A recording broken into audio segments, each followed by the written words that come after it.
Companheirada, eu queria só começar a falar aqui o seguinte: esse prédio aqui, ele tem uma importância muito grande para a história do país. Esse daqui é a nossa Auschwitz. Aqui foi o centro de detenção e extermínio de brasileiros e brasileiras que por aqui passaram. Um cálculo muito modesto é que só na fase do USTRA passou por aqui algo como 5.000 a 8.000 pessoas. Todas foram torturadas. Então esse prédio aqui ele tem uma história que é extremamente importante para nós. É uma história que não só você fala de pessoas que morreram, né, como o começo dessas mortes é o Virgílio Gomes da Silva, que morreu ali, naquelas celas de tortura, mas depois você vai tendo várias pessoas, inclusive o Herzog, o Manuel Fiel Filho, os militares como o coronel José Maximiliano de Andrade e o tenente José Ferreira de Almeida, ambos da PM, que foram assassinados aqui. Né? Então, está lá o Piracaia, que é a foto do José Ferreira de Almeida. Então você tem uma série de mortes, mas você tem aqui pessoas que passaram por aqui, que sobreviveram.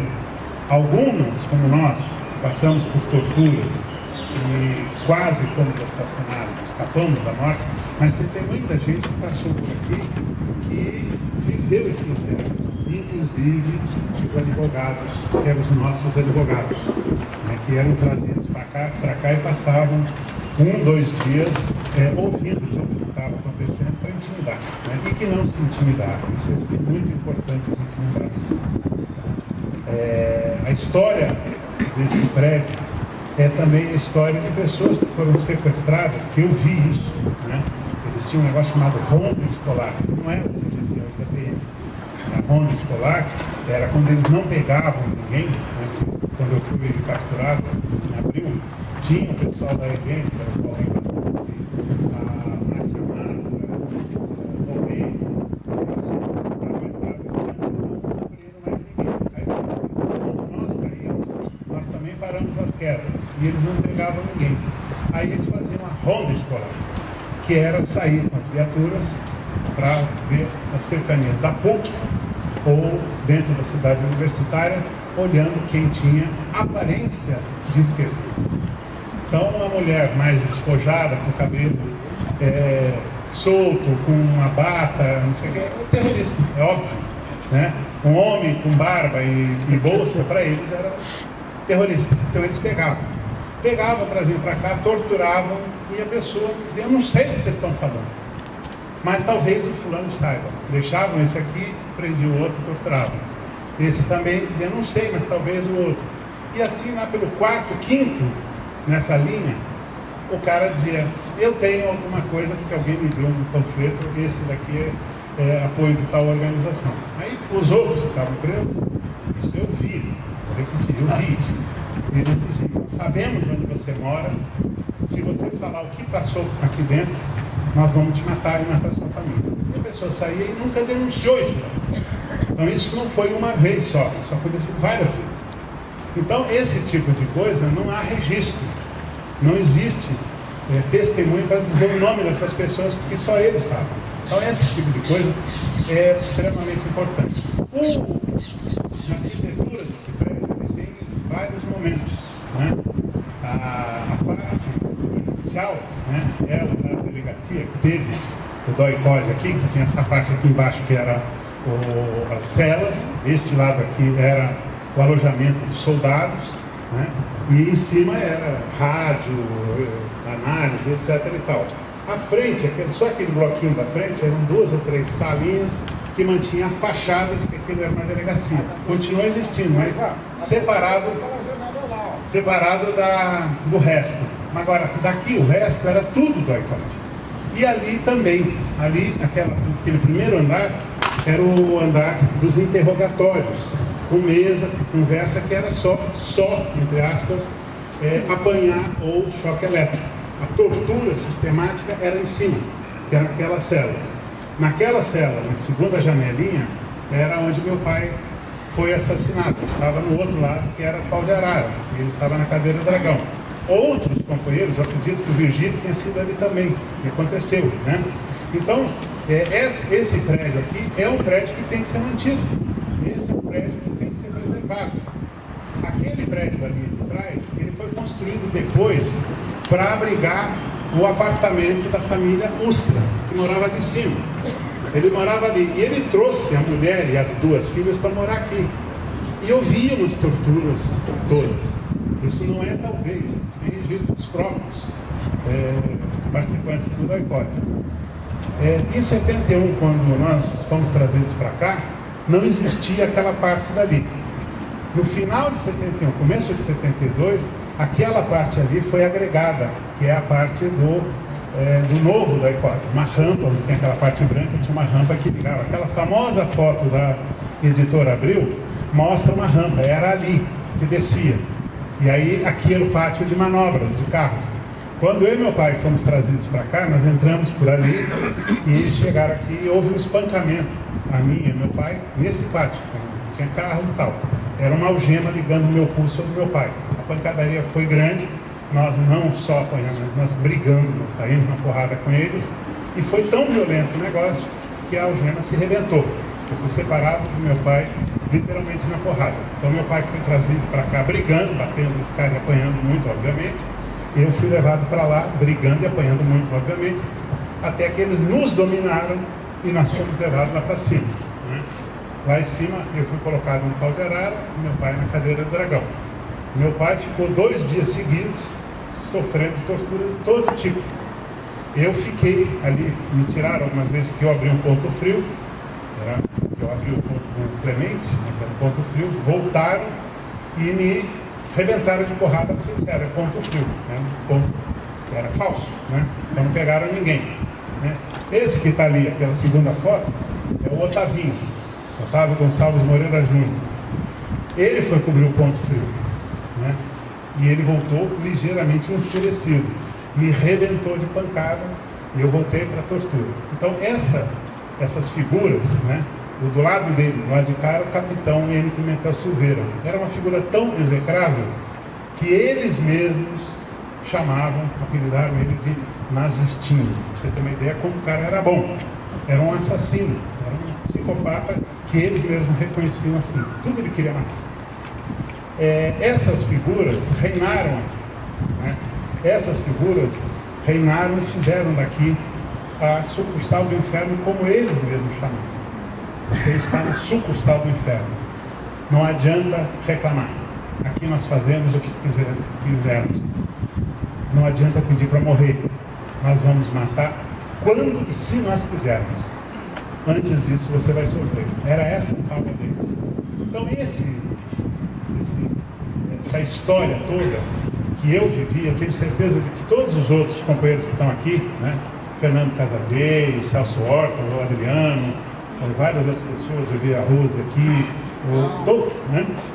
O Chicão, tem várias pessoas aqui que passaram por aqui, a Guiomar também, né? O Arthur Scavone, mais conhecido como Betão, ali, né? Então todos nós que passamos por aqui, nós temos uma história muito parecida com essa que eu contei. Não é a minha história, são as nossas histórias. Esse prédio, ele precisa ser preservado. Esse prédio, ele tem essa história, porque ele, como eu estou dizendo, ele é a Auschwitz brasileiro. Tem que ser preservado. Aqui está muito descaracterizado. Está muito, muito, muito descaracterizado. A sala onde acontecia as torturas, lá no final de 71, que eles fizeram um revestimento acústico e tudo mais, era junto da escada, mas isso já não existe mais. As celas onde eles prendiam e onde foi a farsa da morte do Herzog, do Manuel Feofilho e também do Piracaia, José Ferreira de Almeida, foi aqui atrás. Ela não existe mais, é uma salinha como qualquer outra, mas elas estavam aqui. Onde eram as celas, não existe mais celas. Existem salinhas envidraçadas, bonitas, e um jardim no meio, onde tinha aquele muro que separava as celas. Então essas coisas estão descaracterizadas, mas aquele prédio não. aquele prédio está absolutamente preservado. Por uma coisa muito peculiar. Porque eles que trabalham aqui, que, vamos repetir, não tem nada a ver com essa história, tá? São pessoas que vieram depois.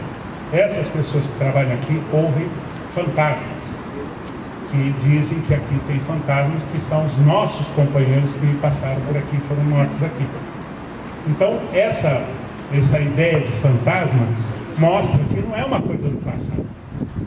Se tem fantasma para eles, ou se tem o espírito dos nossos companheiros, que a gente quer preservar a memória aqui, é porque isso aqui é presente. Então, tanto para eles quanto para nós, é mais um motivo para a gente preservar esse local. E esse local aqui, a gente tem que lembrar que esse local, ele não é como o DOPS, que você pode até relativizar o que aconteceu no DOPS. Aqui não. Aqui mataram, que só na fase do Ustra e do Maciel, os dois coronéis que passaram por aqui, morreram aqui 52 pessoas. E oficialmente morreram aqui. Agora, outros tantos que passaram por aqui foram ser mortos em outros lugares, como na Casa da Morte em Petrópolis. Então, esse lugar a gente precisa preservar, precisa mostrar que isso existiu. Não é para fazer um festival de horrores, mas é para mostrar que aqui aconteceu. Não é uma coisa hipotética, não é figura de uma criação ficcional. Isso daqui existiu e isso daqui precisa ser mostrado para que nunca mais aconteça e que não se repita como acontece ainda hoje. Se você olhar o modus operandi do DOI-CODE e o modus operandi da PM hoje, você vê que é o mesmo. O meu pai foi torturado aqui, morto aqui. É só olhar a foto dele aqui, dá para ver como ele foi destroçado, dá para ver como o João Batista Franco Drummond foi destroçado, o Arantes foi destroçado, todos esses aqui, o Benetazo, o Arroio, Marquinhos Nonato, o crioulo, o José da Cunha, o Merlino, foram mortos aqui, estão destruídos, destroçados. Mas a história que contaram, qual foi? O meu pai trocou tiroteio com a polícia e foi morto ao resistir à prisão. É a mesma história que a PM conta dos jovens negros de periferia, que eles colocam o chamado kit vela, que tem dentro dos carros da rota. Kit vela é aquilo que você coloca na mão do cadáver. É um pacal de maconha ou de cocaína e uma arma. Era traficante, resistiu e morreu. A culpa é da vítima. Pior, morre a caminho do hospital que a polícia boazinha está tentando salvar. E aí não existe a reconstituição da cena do crime. Portanto, não existe um crime. E aí o que acontece? Acontece que todos os processos são arquivados. Ou pior, aquele promotorzinho, Zagalo, recomendando melhorar a pontaria para não perder o segundo que conseguiu fugir. Matou um e não conseguiu outro. Então esse tipo de coisa é para preservar, para que nunca mais aconteça e que não se repita nos dias de hoje. Isso é muito importante. E a gente tem que lembrar que esse local, ele tem muito a dizer, tem muito a representar, muito a significar. Como as ruas que não podem ser nomeadas com patente de general o capitão nazistinho. Não pode ser homenageado o cara que foi o torturador e não ser homenageado a vítima desse torturador. Ele é um criminoso. Ele não é um criminoso, talvez criminoso, acusado. Fleury, por exemplo, foi condenado. Então a gente precisa tirar esses nomes. Nós do Núcleo, nós estamos fazendo uma campanha, estamos convidando todo mundo. Não é nossa campanha, é a campanha de todos nós. Ruas da Vergonha, e aí tem um site que está no ar, ruasdavergonha.org, que é para todos nós, juntos, fazermos essa luta para tirar o nome de rua de torturadores e colocar nomes de pessoas que merecem ser homenageadas. Seja o padre da região, como foi o caso lá da rua Golbery, lá na Zona Sul, que trocou o Golbery por esse padre, seja por um herói combatente nosso. Então nós precisamos fazer isso.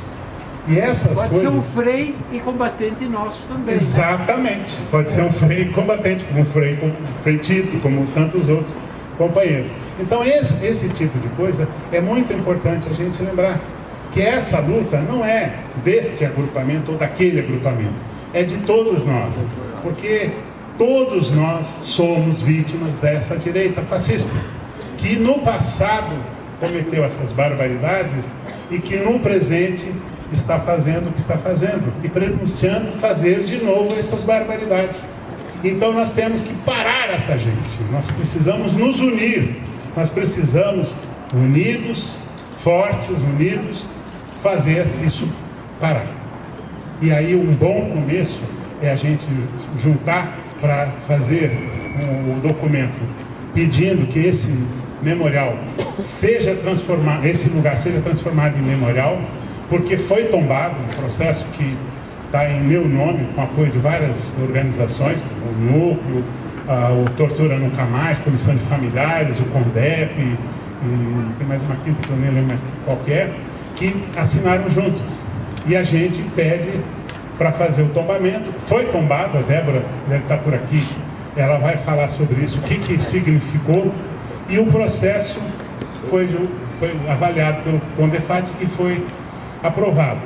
Agora, precisa sair da esfera da segurança pública e ir para a cultura, para transformar isso aqui num lugar de cultura, no caso, um memorial.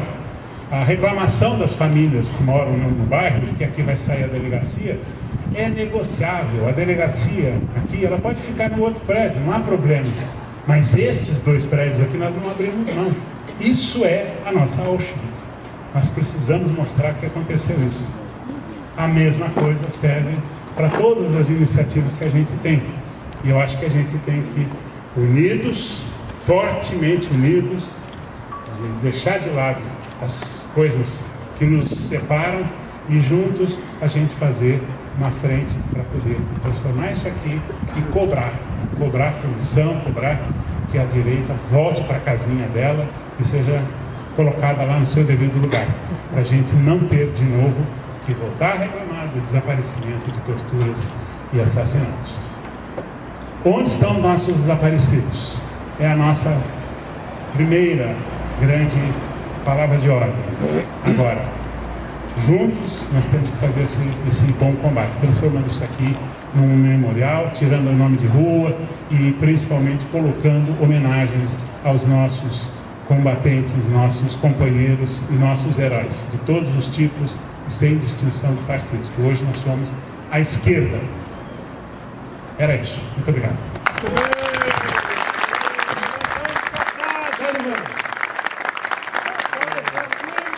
Thank you.